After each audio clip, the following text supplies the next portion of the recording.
সুশীল নামীয় কিছু কুশীল তারা এখন মায়া কান্না কাঁদে। খবরদার, হুঁশিয়ারি উচ্চারণ করতে চাই, 5ই আগস্টের স্বাধীনতা সংগ্রামের বিরুদ্ধে, গণ অভ্যুত্থানের চেতনার বিরুদ্ধে যারা কথা বলবে, পিঠের চামড়া থাকবে না। আওয়ামী লীগের রাজনীতি গুম আর খুনের রাজনীতি। আওয়ামী লীগের রাজনীতি আমার তাগড়া তাগড়া যুবক সন্তানদেরকে মায়ের বুক থেকে কেড়ে নিয়ে গুমের রাজত্ব কায়েম করবার রাজনীতি। এই বাংলাদেশ আর কখনো ভারতের করদলগত হবে না। এই বাংলাদেশকে ভারতের অঙ্গরাজ্য বানাবার স্বপ্ন পূরণ হবে না। কট্টরপন্থী হিন্দুত্ববাদের আখড়া বাংলাদেশে পরিণত করতে দেওয়া হবে না। 5ই আগস্টের বিপ্লবকে যদি কেউ ছিনতাই করতে চায়, এদেশের ম্যাক্সিমাম জনগণের চিন্তা চেতনার বিরুদ্ধে যদি নতুন কোন ষড়যন্ত্র দানা বেঁধে উঠবার চেষ্টা করে, তোমরা সেই ষড়যন্ত্রকে রুখে দেওয়ার জন্য রাজপথে নেমে আসবে। من تبعهم ودعا بدعوتهم إلى يوم الدين. أما بعد، أعوذ بالله من الشيطان الرجيم. بسم الله الرحمن الرحيم.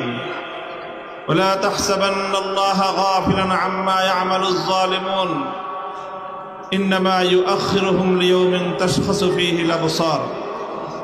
صدق الله العظيم. বাংলাদেশ খেলাফত মজলিস মাধবপুর উপজেলা শাখা কর্তৃক আয়োজিত আজকের এই সমাবেশে উপস্থিত সংগ্রামী সভাপতি, উপস্থিত বাংলাদেশ খেলাফত মজলিসের কেন্দ্রীয় জেলা ও উপজেলা পর্যায়ের দায়িত্বশীল নেতৃবৃন্দ, উপস্থিত ওলামা পরিষদ সহ স্থানীয় ওলামা নেতৃবৃন্দ, বিভিন্ন রাজনৈতিক দল ও গোষ্ঠীর সমবেত দায়িত্বশীল নেতৃবৃন্দ, মাধবপুরের সর্বস্তরের তৌহিদি জনতা, বাংলাদেশ খেলাফত মজলিস, খেলাফত যুব মজলিস ও ছাত্র মজলিসের বিভিন্ন ওয়ার্ড, ইউনিয়ন ও উপজেলা পর্যায় থেকে সমবেত আমার প্রিয় কর্মীবৃন্দ, আমরা আজকে ঐতিহাসিক আগস্ট বিপ্লবের 1 মাস পূর্ণ করতে চলেছি। এই পর্যায়ে আমি আজকের এই সমাবেশে দাঁড়িয়ে মহান রব্বুল আলামিনের দরবারে শুকরগুজারি আদায় করছি, যিনি দীর্ঘ 16 বছরের ফ্যাসিবাদী স্বৈরাচারী বাংলাদেশের মানুষের বুকের উপর চেপে বসা জগদ্দল পাথরের ন্যায় জালিম শাহী হাসিনাকে উৎখাত করে এদেশের মানুষের জীবনে স্বস্তি ফিরিয়ে দিয়েছেন। আমি শ্রদ্ধা ভরে স্মরণ করছি ছাত্র জনতা সহ ফ্যাসিবাদ বিরোধী আন্দোলন এবং সংগ্রামে যারা অকাতরে বুকের রক্ত ঢেলে দিয়ে বাংলাদেশের মাটি এবং মানুষকে তারা মুক্ত করেছে। এদেশের মানুষের মুক্তির জন্যে, মানুষের অধিকারের জন্যে, ন্যায় এবং ইনসাফের জন্যে, জুলুম এবং শোষণের অবসানের লক্ষ্যে শত শত হাজারো মায়ের বুক খালি করে আমার যে সকল দামাল ছেলেরা, সন্তানেরা, বোনেরা, মায়েরা, বাবারা যারা তাদের জীবন দিয়েছেন, শাহাদাত বরণ করেছেন, সকল ইমানদার শহীদ এবং অন্যান্য আত্মদানকারীদের শ্রদ্ধা করে আমি স্মরণ করছি। সেই সঙ্গে আমি আজকের এই মঞ্চে দাঁড়িয়ে স্মরণ করছি 2009 সালে পিলখানা ট্র্যাজেডিতে শাহাদাত বরণকারী দেশপ্রেমিক 57 জন সেনা কর্মকর্তাকে। স্মরণ করছি 2013 সালের শাপলা চত্বরে জালিমের বুলেটের আঘাতে ঝাঁঝরা হয়ে যাওয়া নবী প্রেমিক হেফাজতের কর্মী এবং আলেম ছাত্র জনতা ও তৌহিদি শাহাদাত বরণকারীদেরকে। স্মরণ করছি 2014, 15, 16 সালে ফ্যাসিবাদের গুম, খুন, হত্যাকাণ্ডের শিকার বিরোধী নেতাকর্মীদেরকে। স্মরণ করছি 2021 সালে নরঘাতক গুজরাটের কসাই নরেন্দ্র মোদীর আগমনকে রুখে দেওয়ার প্রত্যয়ের দীপ্ত হেফাজতে ইসলামের শাহাদাত বরণকারী নেতাকর্মীদেরকে। এবং দীর্ঘ আন্দোলন এবং সংগ্রামে যত মানুষ হতাহতের শিকার হয়েছে, যাদের অশ্রুতে বুক ভেসেছে, আল্লাহ রাব্বুল আলামিনের দরবারে তাদের সকলের শাহাদাতকে কবুল করে শহীদি মর্যাদা দান করার প্রার্থনা এবং দোয়া করছি।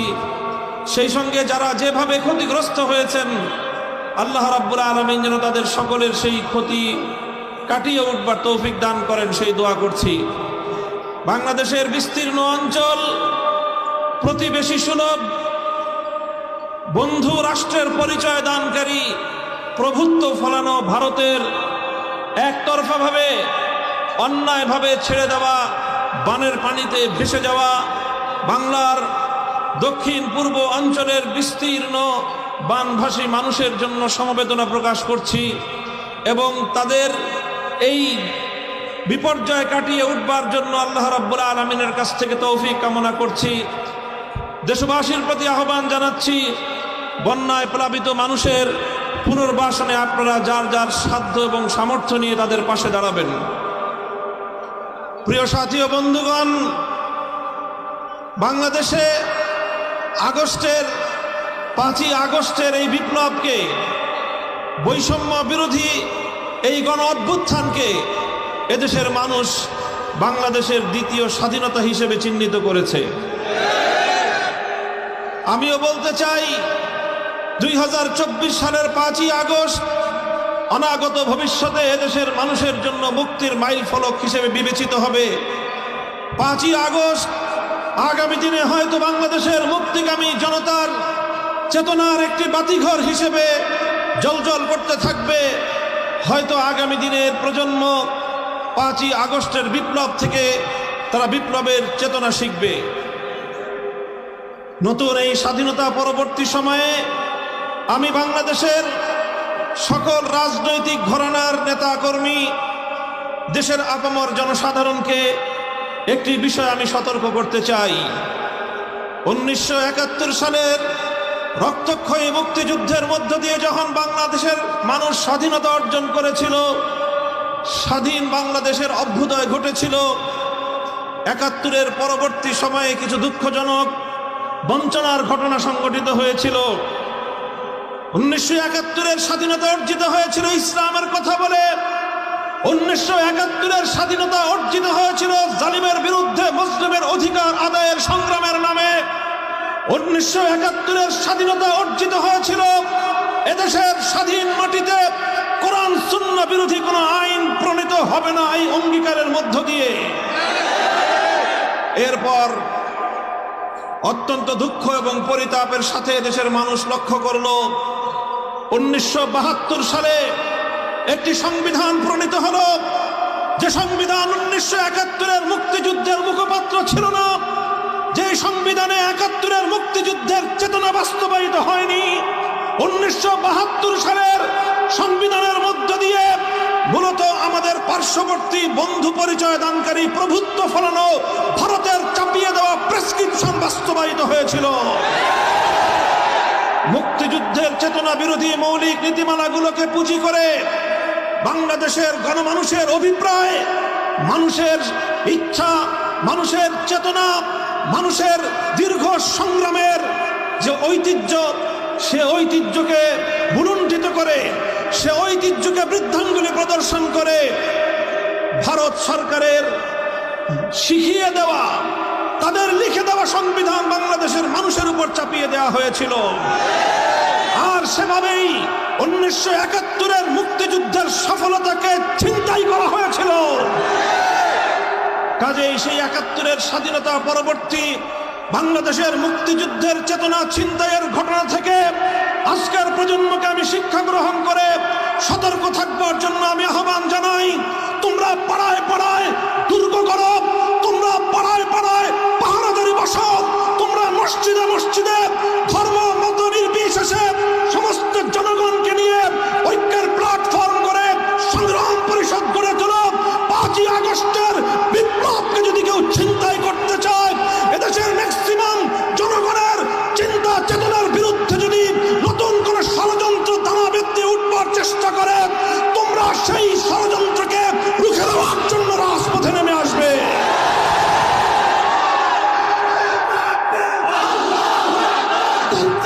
দিন শেষ বাংলাদেশ। সংগ্রামী সাথী ও বন্ধুগণ, আজকের এই মঞ্চ থেকে বৈষম্য বিরোধী ছাত্র জনতাকে আমি অভিনন্দন জানাই। তারা শুধুমাত্র গণ অভ্যুত্থান অর্জিত হওয়ার পরেই, গণ অভ্যুত্থান সংগঠিত হওয়ার মাধ্যমেই তারা তাদের দায়িত্ব ক্ষান্ত করেনি, বরং নতুন অভ্যুত্থানকে ব্যর্থ করার জন্য জাতীয় এবং আন্তর্জাতিক পর্যায়ে দেশের ভিতরে বাইরে যত ষড়যন্ত্র চলছে সেই ষড়যন্ত্রগুলোকে মোকাবেলা করবার জন্যে বৈষম্য বিরোধী ছাত্র আন্দোলনের নেতৃবৃন্দ তারা সতর্ক প্রহরার মাধ্যমে অনেকগুলো ষড়যন্ত্রকে তারা ব্যর্থ করে দিয়েছে। আমি দেশবাসীকে বলতে চাই, বাংলাদেশ খেলাফত মজলিস এবং তার সহযোগী সংগঠনের নেতাকর্মীদেরকে বলতে চাই, হেফাজতে ইসলাম বাংলাদেশ সহ এদেশের আলেম সমাজকে বলতে চাই, শুধু আমাদের সন্তান তুল্য ছাত্র জনতা হয়তো এই বাংলাদেশের ভিতর এবং বাহির থেকে পরিচালিত ষড়যন্ত্রকে তারা যথাযথভাবে মোকাবেলা করার ক্ষেত্রে হিমশিম খেতে পারে। এজন্য আমাদেরকে ইস্পাত কঠিন দৃঢ়তা নিয়ে মাঠে ময়দানে আমাদের উপস্থিতির জানান দিতে হবে। এই বাংলাদেশ আর কখনো ভারতের করদলগত হবে না। এই বাংলাদেশকে ভারতের অঙ্গরাজ্য বানাবার স্বপ্ন পূরণ হবে না। কট্টরপন্থী হিন্দুত্ববাদের আখড়া বাংলাদেশে পরিণত করতে দেওয়া হবে না। বাংলাদেশ একটি উদার মুসলিম রাষ্ট্র। শত শত বছরের আন্দোলন এবং সংগ্রামের মধ্য দিয়ে স্বাধীন বাংলার এই ভূখণ্ড অর্জিত হয়েছে। এই স্বাধীন বাংলার ভূখণ্ড অর্জন করতে গিয়ে তিনটি আধিপত্যবাদী সংগ্রামের বিরুদ্ধে আমাদেরকে অতীতে লড়াই করতে হয়েছে। 1971 সালে স্বৈরাচারী পশ্চিম পাকিস্তানিদের বিরুদ্ধে লড়তে হয়েছে। তার আগে বঙ্গভঙ্গের মাধ্যমে সেই কলকাতার দাদাবাবুদের বিরুদ্ধে, রবীন্দ্রনাথ ঠাকুরদের বিরুদ্ধে এদেশের মুসলিম জনতাদেরকে সংগ্রাম করতে হয়েছে। তার পূর্বে ব্রিটিশ বেনিয়াদের সাম্রাজ্যবাদের বিরুদ্ধে লড়াই করার পর স্বাধীন বাংলাদেশের মাটি মুক্ত হয়েছে। কাজেই আমাদেরকে সেই সংগ্রামের ধারা অব্যাহত রাখতে হবে। এদেশের ৯৭% মুসলমানদের ধর্মীয় চেতনাকে পদপিষ্ট করে কবির রবীন্দ্রনাথ ঠাকুরদের গান বাংলাদেশের মানুষের কাঁধের উপর চাপিয়ে দেওয়ার ফ্যাসিবাদী সিদ্ধান্তকে পরিবর্তন করার জন্য অন্তর্বর্তীকালীন সরকারের প্রতি আমি জোর দাবি জানাবার চেষ্টা করছি। সংগ্রামী সাথী ও বন্ধুগণ, আমি আপনাদেরকে বলবো এবং আপনাদের মাধ্যমে আওয়ামী লীগের নেতাকর্মীদেরকে বলবো, আপনারা এই আওয়ামী লীগ নিয়ে বাংলাদেশে আর রাজনীতি করার চেষ্টা করবেন না। বলবেন কেন? আমি আওয়ামী লীগকে নিষিদ্ধ করার কথা এই মুহূর্তে বলছি না। তবে আমি যেটা বলছি, 1971 সালের পূর্ববর্তী এই দেশ মুসলিম লীগের দ্বারা শাসিত হয়েছিল, মুসলিম লীগের দ্বারা শোষিত হয়েছিল। এদেশের মানুষ মুসলিম লীগের দ্বারা বঞ্চিত হয়েছিল। 1971-এর পরে মুসলিম লীগের প্রাসঙ্গিকতা বাংলাদেশে আর অবশিষ্ট থাকে নাই।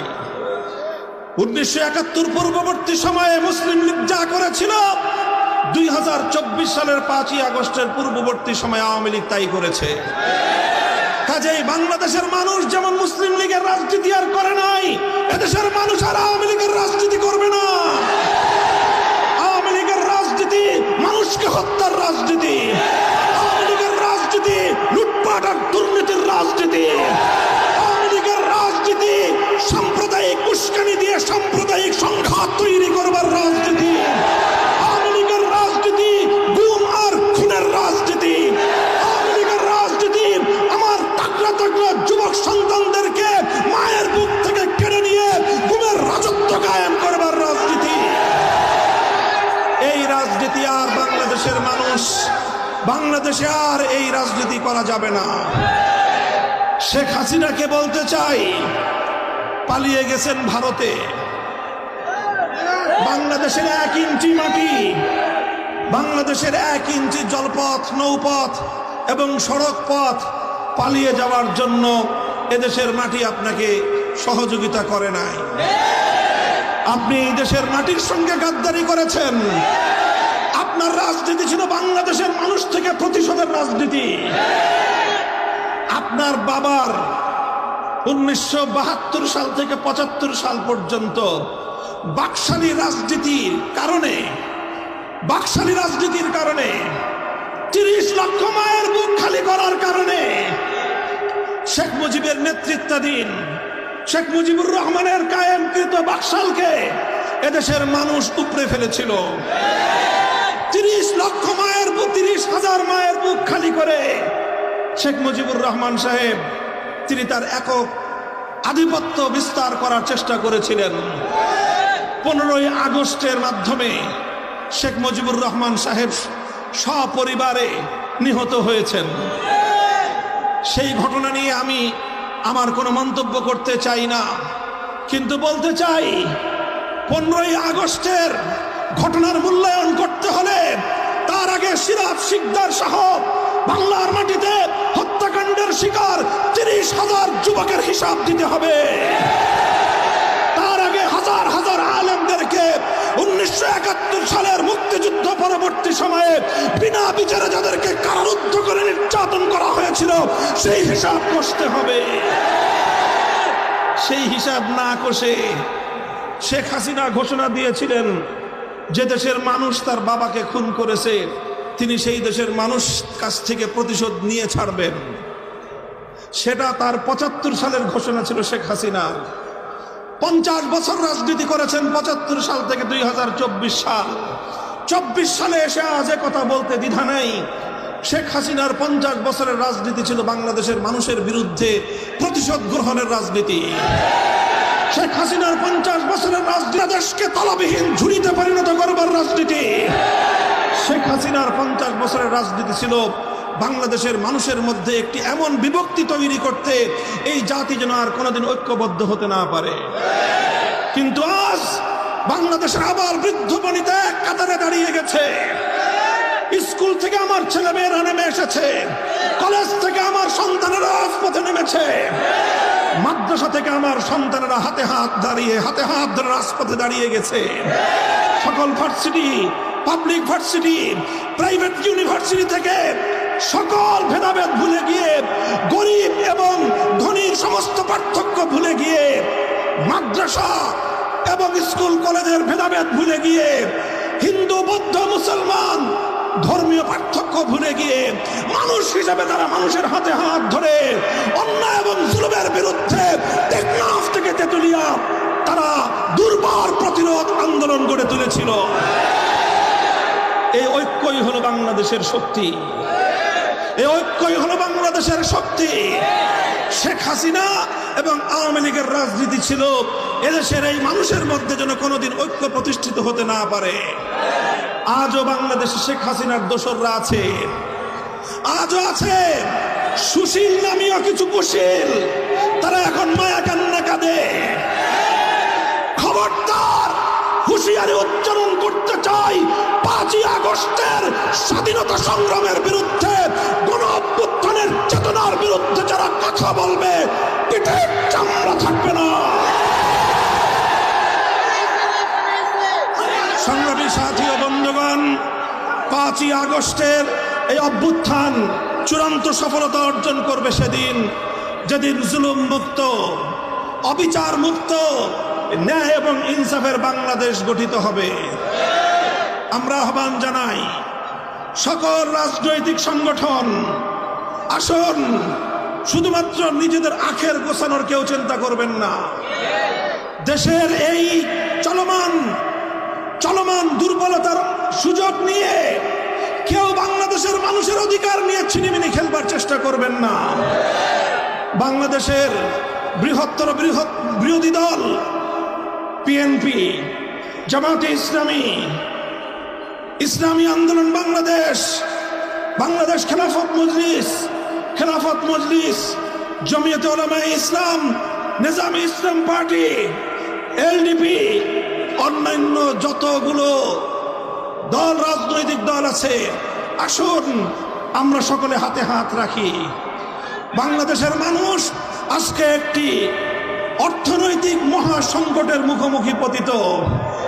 শেখ হাসিনা এবং তার দোসররা বাংলাদেশটাকে খোকলা করে রেখে গিয়েছে। হাজার হাজার কোটি টাকা উন্নয়নের নামে পাচার করেছে।